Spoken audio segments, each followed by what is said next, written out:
Well, welcome to the Ad Hoc Committee on Development Standards for January 7th, and Happy New Year, everybody. I'm Sherry Rollins. With me is Councillor Janice Luce, Councillor Jeff Rawati. We have a variety of public servants that I'll have you introduce yourselves as we get to you. We're here to talk about the development agreement parameters update, but before we begin, I'd like to acknowledge that we are on Treaty 1 territory, the home and traditional lands of the Anishinaabe, Innu, and Dakota peoples, and in the national homeland of the Red River Métis, where we get our drinking water in Winnipeg from Shoal Lake 40 First Nation in Treaty 3 territory. We have several delegations with us, but do we have minutes to, it's a special meeting, so we don't have minutes. Then we'll move into delegations unless there's a brief introduction from the administration, just perhaps celebratory, perhaps introductory. Yes, as the members know, in 2023, we updated the development agreement parameters for the first time in 20 years.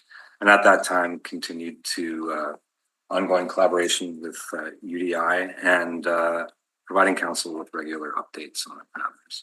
This is in fact the 2024 update, though we're having this meeting in 2025. There's one amendment of consequence, which is an amendment to the road and sidewalk warranty periods. Brad Neerink is here from Public Works to speak about it. There are some minor housekeeping amendments that are outlined in Appendix A that we've discovered having used the document for over a year. And in the history and discussion section, we outline our continued collaboration between the city and UDI. And I know Councillor Luke's here interested in one outstanding item that was referred by council, which was density-based land dedication. And Dave and Stephanie are here to provide an update on that after we hear from the delegations. So we'll move into delegations. With us is Lanny McGuinness online, I'm guessing? Yes. Okay. Lanny is joining us via Zoom today. Happy New Year, Lanny McGuinness. Happy New Year. You have, you're with the Ad Hoc Committee.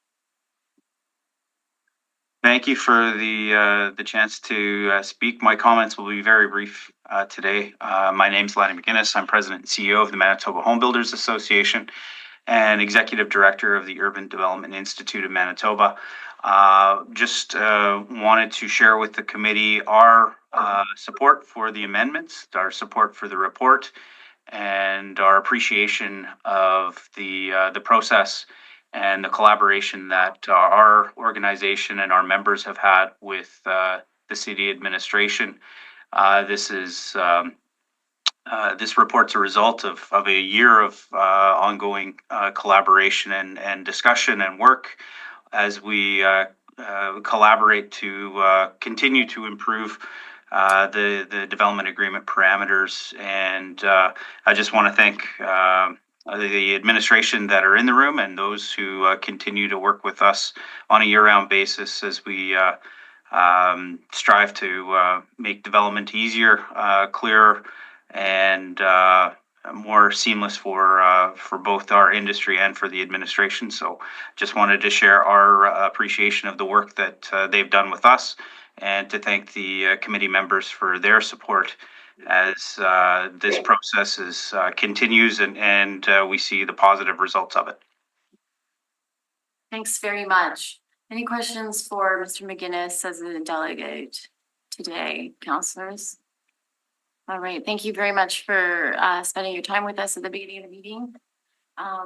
We'll see you soon, hopefully. Yes, thank you. All right, we'll move on to Mr. Michael Crothers, who's with us today. You can join us at the table. You can bring company if you'd like. I need to have some support here. I didn't bring enough people with me. No, Sean. I mean, you have one person. He's welcome to join us at the table. Sure. You and we want you really comfortable, Michael Crothers. It's all good. So happy New Year Hi. to you. Well, happy New Year to everybody. Thank you for allowing me to speak here today. I also will be brief, but I do have a little bit of history that I'd like to bring here, just so you understand what, like, this is fairly significant. I've been in development for 20 plus years, directly with LADCO for 19. When I started here, I remember It started with Ladco. I remember having discussions to try to get a 2-year warranty, the city wanting a 2-year warranty on street pavements. And it was an all-out battle and fight and no, and it's taken 20 plus years to get here to this point. It was also one that was pulled out of the original review of the development agreement parameters a couple of years ago so that we can sit down and talk and work our way through it. And I think we should all commend ourselves because we've been able to do so. The biggest issue that the development industry has with a 2-year warranty is not on the construction and typically what you would consider warranty. It's on scuffs, dings, damage to the road caused by what we would call third-party users. So the snow plows or the builders in their trades or the homeowners in their trades. In particular, after a period of time where we do not manage, technically we do not manage or control the streets to begin with. That is a city responsibility, but we can have some influence on our builders. We can't influence a snow plow operator on how to plow the street. We can't influence an existing homeowner on how to manage their contractor who's installing their sod or their fencing, etc. So the issue has always been with dealing with third-party damage. And I think the wording, well, we agree. We've worked with the city on this, and the wording is satisfactory to what we're looking for and what the city is looking for. A 2-year warranty on the construction of the street.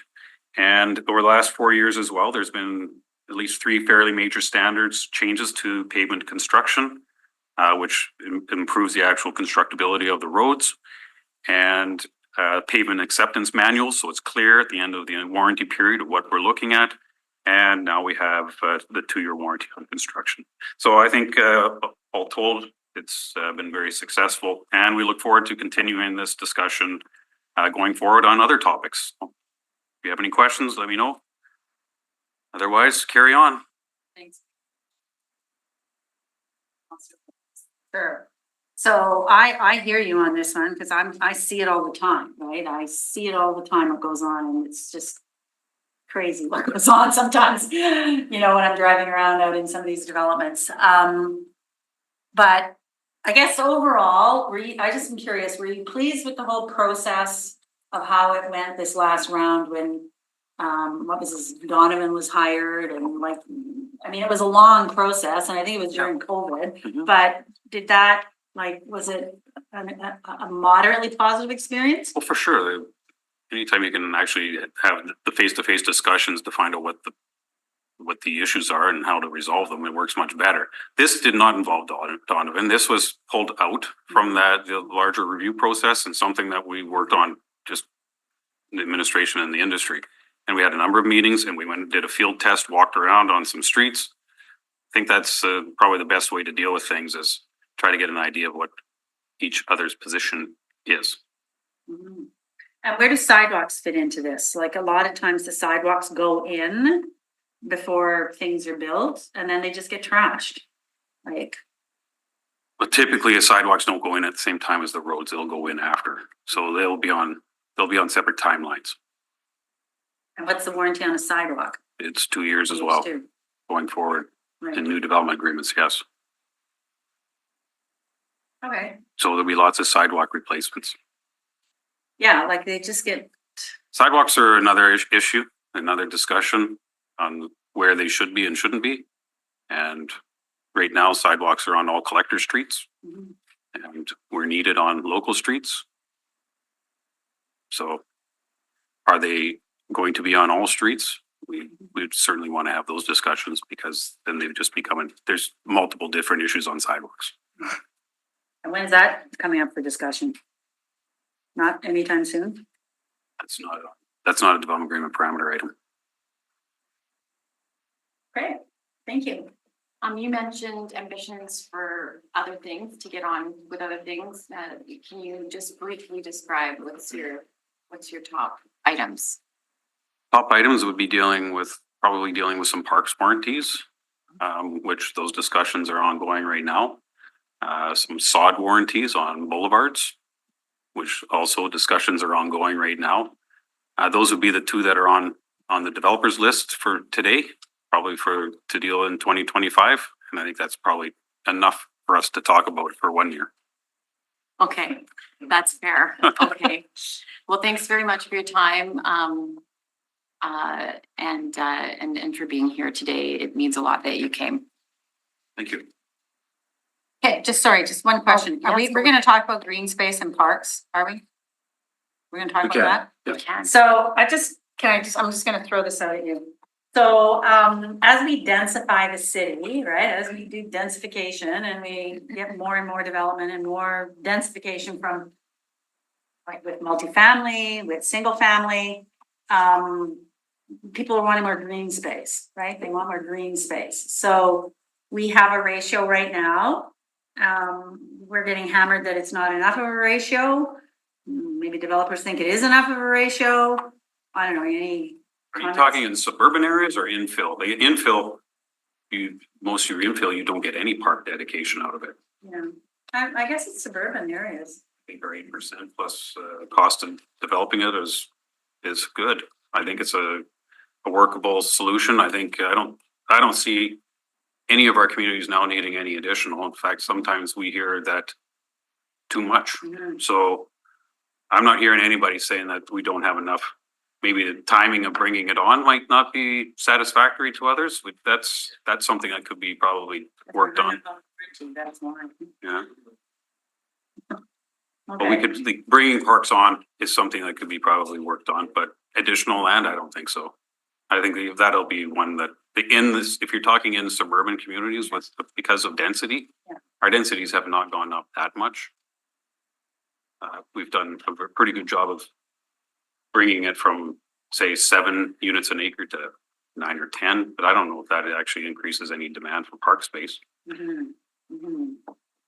But if Okay. you're talking about 100-unit development on a half an acre and they don't get any additional park space, I could certainly see that creating issues in certain neighborhoods. Well, I guess kind of what triggered that for me was when I looked at the density of Bison Run compared to, say, Bridgewater Forest, South Point, Prairie Point, Bison Run is got more density to it. And just wanted to have that discussion. So, Yeah, it's more what we're putting in the parks is changing, not. mhm. We're certainly putting far more amenities in the parks. That's where we should be looking at. All right. Thank you. That's where we will be looking at. Okay. Thanks very much. Final. Okay. That's David Grant is the final delegation, and David is joining us via Zoom today. Go ahead, Mr. Grant. Thank you, Madam Chair. And welcome to a new year. Thanks for inviting me to speak. And a special thanks to Ms. Lukes for raising the issue of green space. Councillor Lukes, Mr. Grant. Councillor Lukes. Very good. Call me that at Safeway when you see me there too. He's a former resident. Yes, when we're in private conversation, it's not even Ms., it's Janice. But anyway, thank you. And my talk, if we can move on to that. The warranty on new sidewalks and roads is expected to be defect-free for many years. Most such products last for decades. The primary reason for premature failure are in the hands of the contractor. This is not counting abuse by large trucks and snowplows.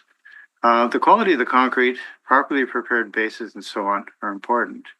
A longer warranty provides an incentive to do things right. I've seen pavement built by Ladco and others that looks good after 40 years. So it's not like the stuff falls apart.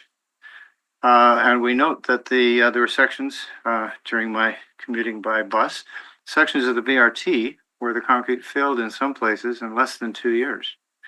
Was there a significant warranty there? We paid a lot of money for that paving, and we did expect it to last for many decades. So I just leave that as a question for you. And also keep in mind that poorly done sod dies often in year 2.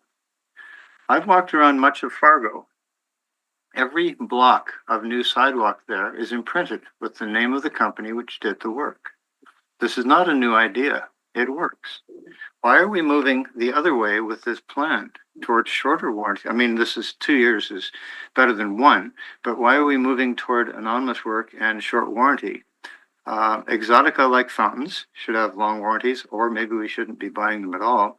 But I do leave that up for you, that if we oblige the builder of a sidewalk to imprint their name in it, it's there for decades. And if they've done a good job, it's something to be proud of. It's an advertisement for them. Anyway, more importantly, our roads would last much longer if their gravel bases were less waterlogged. Grass between lanes of traffic looks pretty, but it increases the city's costs and leads to premature road failure. As the city runs out of money, surely it is time to follow the money and begin to make better decisions on things like the landscaping of our roadways. Drastically increasing the population of the city will lead to drastic increases in fossil fuel use as we supply new homes with heat, transit, food, etc. This development plan, I believe, violates the intent of the city's climate action plan, in spite of the attestation by the climate folks that it is compliant. We're in violation of our Winnipeg, I suggest. None of this is fiscally sustainable. These changes doom the city to bearing most of the costs of infrastructure errors and to more premature pavement failures, primarily with the waterlogged bases. Anyway, I hope this isn't seen as too negative for you, but I would offer that to you as comments. Thank you. Thanks very much for your time. We'll move on. So if we'll move it back to the administration for an introduction of the report and more detailed explanation on the recommendation before us, and then Certainly, and maybe maybe there's questions. I'm going to start with Brad in terms of the work that went into with the industry at arriving at the amended wording. Yeah, during the development parameters review, we did discuss the pavement warranty, and then it was put on hold to this last year when we kind of finalized it with the industry. And what Mr. Carruthers said is exactly what I would have said. It was a contentious issue to move it to a 2-year warranty. We found a way to do it by excluding the damage beyond the first year as part of that warranty. And the second year of the warranty is related to materials and workmanship. The other part of it that built the trust was we developed a pavement acceptance manual for developments. So we actually have the type of defects and which ones they're responsible for and which ones they're not. And it's in a manual now, so it's all documented. So there's no guessing as to what's accepted and what's not. So I think the overall process was good. I think the result is something that we're happy with right now as well. Question, go ahead. So in the first year, if snowplow takes out a curb, or we can't say it's this snowplow, it's a city forest or a contractor Joe or whatever, the developer's responsible for the first year for that? Well, if it's snowplow damage, the actual snowplow, the snow and ice control. Okay, so if we know it's a city forest, or we know if it's a contractor, they're responsible. But if you don't know what caused it, because like lots of times contractors have to clean the street when they're excavating basements and they're running their blades along the joints, and there's joint damage, there's some gouging here and there. So in the first year, when the majority of the houses are being built, there's a responsibility for damage. But after that first year, after the pavement's accepted, that stops, and then the city would be responsible. But if there's certain characteristics that are detailed in the manual that there was a problem with the construction of it, you still have a warranty. Yeah. Now the defects due to workmanship and materials is covered for the 2 years, which is what was always the intent. Okay. Anything further? Are we gonna talk about some of these other things in the report then Yes, too? At some point? And there now are is the others, time, we have Parks with us, what would you like? What- Well, the park approval process. So I want to hear what's happening there. And, I've had very traumatic experiences with the park approval process. And I just want to know, I want to understand what this means. The public service provided an overview of the design review and approval process and clarified the roles and responsibilities within the public service. What does that mean? So Industry had a lot of questions in terms of our internal approvals for parks and how there are multiple stages of approvals and who was responsible for what. So Shauna and Stephanie provided a very comprehensive overview, identified who was responsible for what, and outlined all the steps in our approval process for industry. And that started the conversation. And that industry has outlined some concerns they have with timelines, with approvals in stages, and sometimes decisions being changed later in the process. So we're talking through all of their concerns, and through Dave and his group and through P&D, trying to identify the best path forward for approval. So, That's why it's on deck for 2025. Yeah, it's ongoing. If I can piggyback, Councillor. correct, so it's ongoing. So you're talking to UDI and you're finally figured out who's approving what in the Parks Department and how that system works. We knew how that works. Well, but that's industry difficult. didn't. Yeah, well, I've had parks foremen say that they're responsible for a final decision on multi-million-dollar things that like made no sense. But anyways, okay, so you're working through that. Very traumatic with Manitoba Housing and some parks in South Point. So that's good. Okay. And then what about this density in relation to density and infill? So I'll Steve and Stephanie, but you want to speak to that one?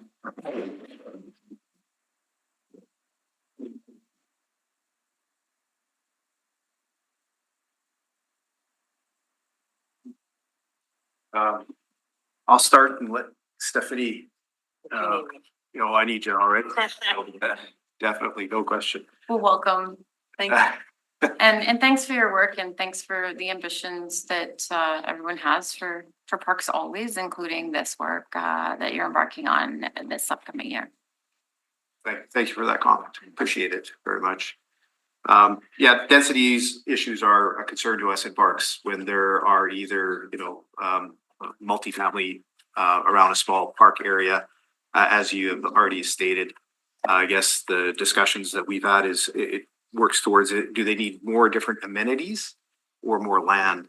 And that's the kind of research that we need to do and start to look at when that occurs. So really, we're in a discussion phase at this point in time, and I'll pass it to Stephanie for anything else to add. Hi.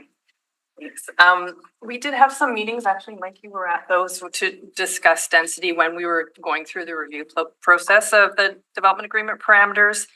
And we did a preliminary jurisdictional scan as well. And we noted that there are a lot of different tools in the toolbox when it comes to density. Different jurisdictions are doing different things. Some have a density tipping point where, if a number per unit per acre is tipped, then additional land is requested. Not always. Ideally, the tipping point in that density is determined at the secondary plan phase. So it's anticipated by the developer and it's built into their land economics. So one of the things we didn't want to do is sort of enforce a tipping point without really understanding the land economics and how that could also benefit the developers. So also a lot of municipalities have a density requirement for a community amenity contribution. And that is triggered by additional floor area ratio beyond zoning permissions. So that is another tool that we can use, and that applies more to infill. One of the things we noted when we were meeting is that there weren't a lot of infill developers at the table. So if we wanted to pursue that direction, then we would want to know, we would want to engage with the infill developers, with the infill developers. So, understanding what the appetite is from council also of what we would be seeking. Is it additional land? Is it more of a contribution to the quality? And as Mike mentioned, to amenities. And one thing we noted in the process is that we were already asking for additional amenities. We have asked for that in the development agreement parameters update. So, we didn't want to over-ask, I suppose, at some point without really understanding what the appetite is and what the goal is, we did an assessment of most of our greenfield sites and actually noted that, we have the park strategy now and the 50 meter squared per person target, and most of our greenfields were actually meeting that target at this time. So one of the challenges, I think, for you, Councillor Lukes, is the type of park, and then a lot of space in some developments is used specifically for linkage parks. So with the park strategy approval, we now have targets of no more than 30% of a new development is a linkage park. And so that we're beginning to make sure through that policy that we can guide what kind of parks, so we don't have an entire area of stormwater retention plants with pathways and no actual programmable space and unprogrammable multi-use space. This is something else we're looking for. So I guess at this point, I think we need to do some more work. We also have some really key policies in the works, including the green space plan, and that might have some land interests, including protecting sensitive lands. So we have to look at how we're also going to balance that need in all of this. And are we going to be looking for extra land as part of that as well? So that's where we're. One other thing that we discussed is affordability, and I think that factors in when you discuss density and parkland. Of if you're chewing up more space for park, is that affecting affordability of the units put in place? So I think there's a bit of a balance there that we need to meet. Like we're going to try to deliver more park space, but still ensure that things are affordable. So how are you you're gonna figure all this out this year? I'm hoping we'll get some direction from you on what the priority is. Right. Yeah. And I think our thought is to keep working at least on the green space plan and when is that due? In a couple years. Are you talking about the biodiversity Yeah, one? yeah. Yes. Okay. And So you're that calling it a also, green so we space have, with the we have council direction to increase our lands by 1,000 acres. So understanding how we're gonna do that as well is an important part of this. Okay. I'm hearing you need more direction, so that's my I think that would be takeaway. helpful, yeah. We'll reconvene a meeting then. Okay. Not, this isn't necessarily the place, but thanks for, bringing that up, but we'll want to get ahead of that in terms of the work. There is a few data points for sure that council has provided direction. And sometimes both things can be true. So probably good to reconvene with this team here and you on that. Any other questions? Okay. Okay, just if you could just recap for me, how it's determined what amenities, what value and what amenities go into a new park when a new park is being built. So with the approval update of the DAPS, we are looking for playgrounds, core amenities. So multi-use green space, which is typically provided, which is just unprogrammed open space of a certain 3:5 ratio of a certain size. So that typically is what we receive already. We're also looking for picnic and gathering within a catchment. And that has a fairly large catchment of 2 kilometers. And then we're also looking for playgrounds, and that's an additional ask that we now include in our Structures? Is that- Yeah. Yeah, and the park development guidelines provide some guidance on what what that looks like, at the minimum being a small one. And it gives you a ratio that's usually discussed sometimes when we know there's parks within we always look at within the catchment, the walking distance, to see what amenities are already within the walking area, and assess that way. We don't currently assess by density, the per capita, just because of the challenge of doing a catchment and per capita grab through GeoMedia. We don't have the tools for that right now. So we can't look and include beyond a neighborhood and understand what the population is of the greenfield and the existing neighborhood for catchments. So typically we just look at the walkability and determine accordingly. So when you pick sports fields, like who picks the sports field? Certain areas of the city have different desires. Yeah, we start with the park strategy target level of service, but we also talk to our technician, our sports field technician. We talk with the superintendent. We meet as a group to discuss what the area demand is and what we're hearing, because different demographics are asking So for how do the different parks people hear? Like, I'm just wondering, because 311's a lot of programming through community centers, through community sports groups. There's a demand, like we'll know if there's, a lot of baseball, but there's no full-size baseball. We know there's a demand for it. There's, challenges with booking. There's, not enough fields for the demand on the population, or cricket, for instance.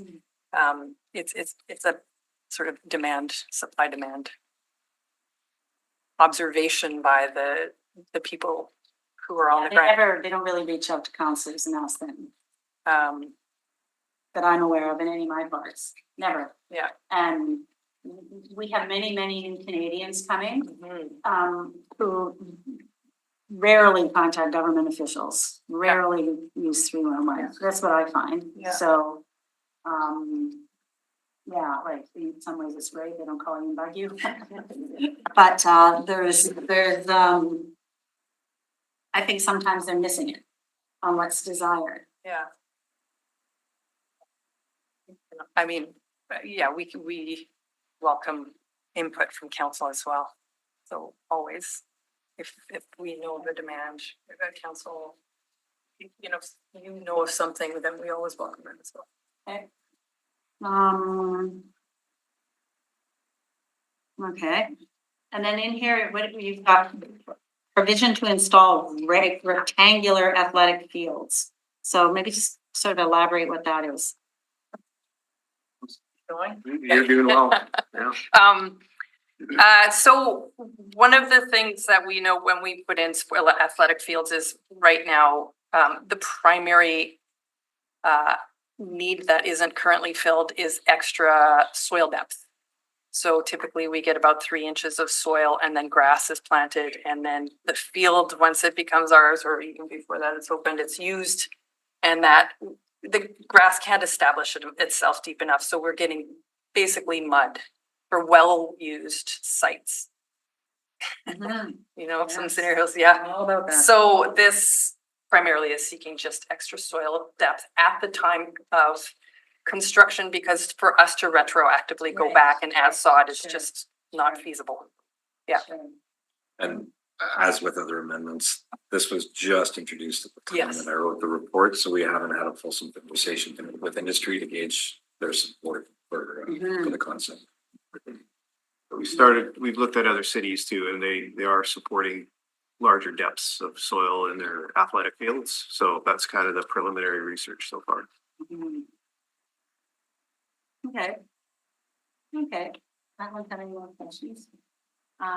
Friday, anything further? Okay, well, more to come in 2025. I mean, we're in 2025, but barely in. We just dipped our toe in. Good discussion today. There's some takeaway homework for us, I think. But we're still on a 2024 update. And I know that the public service did really try to get it in there at the end of the year. So we were trying to do a lot of things. So at that, we'll just briefly review, I think, the recommendation that is before us. And if there's any specific questions pertaining to that, if not, I'll look to the mover. Sure, I'll move it. Okay. So moved by Councillor Lukes. All those in favor? Aye. Any opposed? Then that was carried unanimously. I want to thank those in delegation today. I want to thank, the public service. You heard Mr. Carruthers talk about how it took 20 years to get here. This is actually, now we're going into essentially year 3.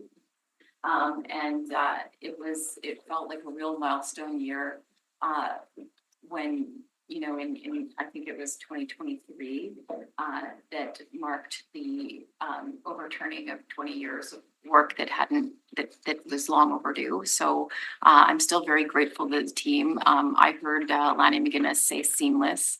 That's probably music to, all of our collective ears, that it's been working, and that there is a lot of joint work and ambitions to tackle, parks, is we're going in the right direction. So, thanks very much, to the team of the public service. I appreciate you always, but, this work I am actually particularly proud of, and always have ambitions for. It's also really good, at council, I think, for the public service, that aren't here, but city planners and more, to be able to say to council, Counselor, what you're suggesting is actually contrary to the DAP. And that part is a really important tool for us. Council can always stray, because we're the ones that create statutes and policy and bylaw. But what's really important, I think, for you to know, because you've worked so hard, and those of you in the room and perhaps those that are listening, that there is some fidelity to it.